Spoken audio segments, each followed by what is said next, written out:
안녕하세요. 박지영 변호사입니다. 오늘은 어제 체포가 되었던 가로세로 연구소 사람들에 대해 좀 알아볼 텐데요.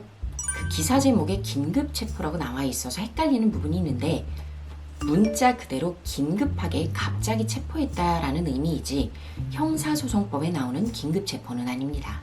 법에 따르면 체포를 한 세 가지 유형으로 할 수 있는데요. 하나는 영장에 의한 체포, 두 번째는 긴급 체포, 마지막이 현행범 체포입니다.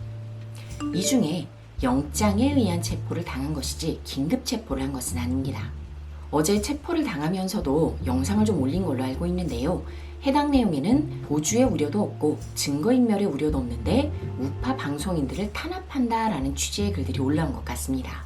이 부분은 맞지 않는 게요. 영장에 의한 체포는 도주 우려나 증거인멸 우려가 요건이 아닙니다.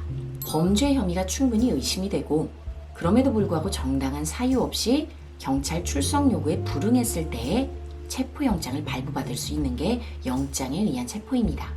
지금 가로세로 연구소에 있는 김용호, 김세의, 강용석 씨의 경우에는 세 분에게만 걸려있는 게 10건이 넘는 고소고발 사건이 있기 때문에 출석 요구가 많았을 텐데요. 이 부분에 대해 불응을 했기 때문에 체포영장을 받은 것입니다. 형사 처벌을 하기 위해서는 내용을 조사를 해야 되는데 아예 나오지를 않고 있으니 어쩔 수 없이 체포영장을 발부한 것입니다. 이 부분에 대해서 김용호 씨는 바로 체포가 되었고 나머지 두 분이 문을 열어주지 않아 대치 상태에 있었다라고 보도가 되었었는데요. 결국은 강제 집행을 했습니다. 즉 문을 아마 강제적으로 열고 들어갔을 가능성이 높은데요. 영장에 의한 체포의 경우에는 타인의 주거지에 있다 하더라도 피의자 수색을 위해서 별도의 영장 없이 그렇게 강제 집행이 가능합니다. 따라서 합법적인 절차로 아마 진행이 됐을 것 같고요. 강용석 씨의 경우에는 변호사이기 때문에 몇 차례 불응을 하는 경우에는 이러한 일이 벌어질 수 있다는 사실을 잘 알고 있었을 것입니다. 특히 작년 12월에도 한번 토스트를 먹다 체포를 당한 적이 있었죠. 동일한 이유였는데요. 고의적으로 안 나갔을 가능성이 높습니다.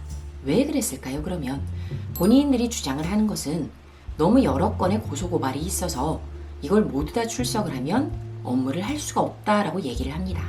그렇다면 이러한 일을 벌이지 않았으면 되겠죠.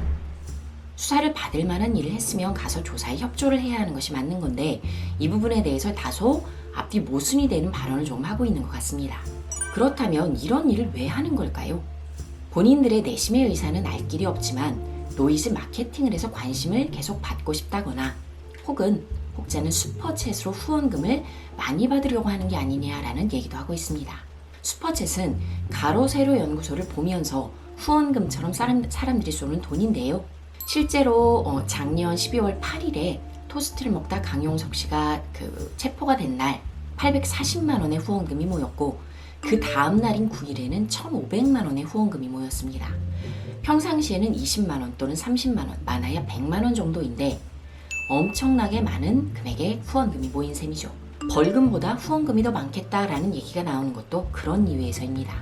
업무가 방해될 정도로 고소고발이 많이 일어난다면 누군가가 악의적으로 한 것이 아니라면 당연히 협조를 해야 되는 것이고 협조가 힘들다면 그러한 일을 벌이지 않는 것이 좋을 것 같습니다. 추가 문의 사항은 연락 주시기 바랍니다. 감사합니다.